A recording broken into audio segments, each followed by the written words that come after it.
Yeah. A videographer, I'm good with that. Alright guys, let's do our next technique.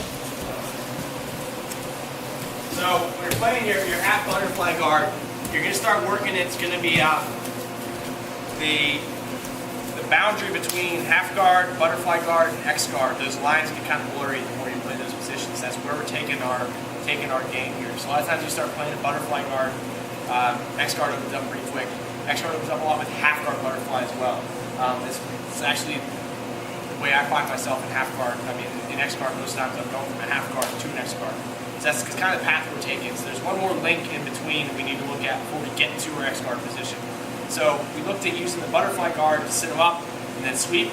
So what you can do sometimes when you get a half guard butterfly, you start getting really confident with that leverage and that hook that you have.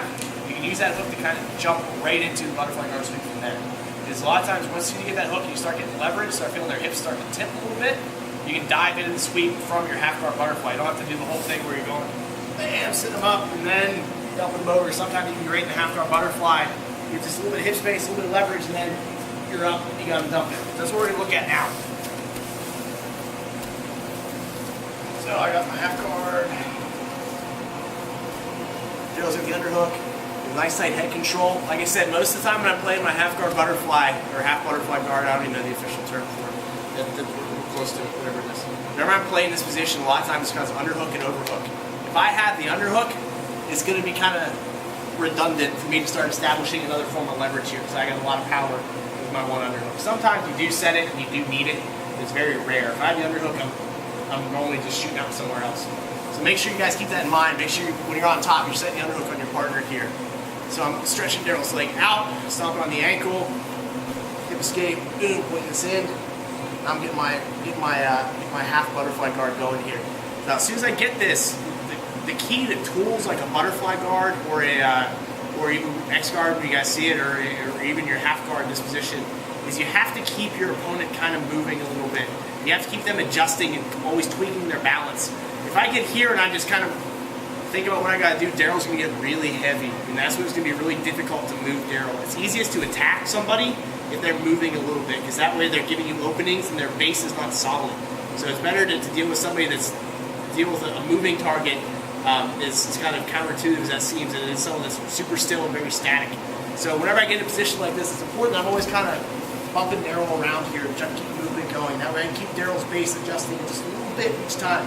As soon as that base settles into one solid foundation, I'm in a lot of trouble. You're hanging on my head here. So I'm here, just putting a lot of pressure down. So I'm going to start elevating away. Now right away from here, I'm going to start sweeping, okay? So Daryl's going to kind of give me a little bit of a fight on this.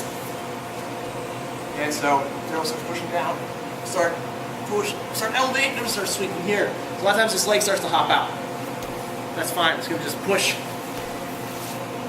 dump him down.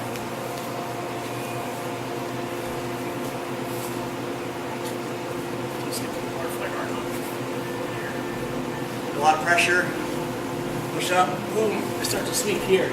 So from here, sometimes this is going to turn into a scramble position. You'll see why when we look at our next technique. If he's popping that leg up, if he pops that leg up, sometimes I can push that knee out, and I can take this post away, and elevate down. A lot of times it's still on my head.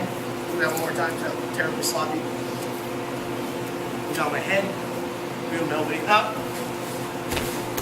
Take it down like that. Or pulling them in, push them up, starting to elevate. That hand opens up, I'm looking for something else. So go ahead and say, hang on to my head, Daryl. Start to elevate. You can see my hand here. Maybe one in. Okay. The key is I'm starting to hop on that back foot here. So I was telling the Johns over here a second ago. Whenever I do this butterfly guard stuff, just like so, take a seat. Whenever I do my butterfly guard, especially if I'm kind of fighting into it, I start to go here. As much as this is my picture perfect sweep, sometimes I'll get here, and Daryl's just a little bit too far ahead of me, so I kind of hop and chase him and dig into this a little bit more. So it's important you start digging those toes in. This half guard position, you'll see that. So remember, when you guys are drilling it, the opponent's hanging on to your head. So that way you're just worried about taking the leg post away. If they start popping up, you're using both their hands and their leg, you do something different, which we'll look at next. Cool? Okay, it's a scramble. Scrambles are very natural in this position.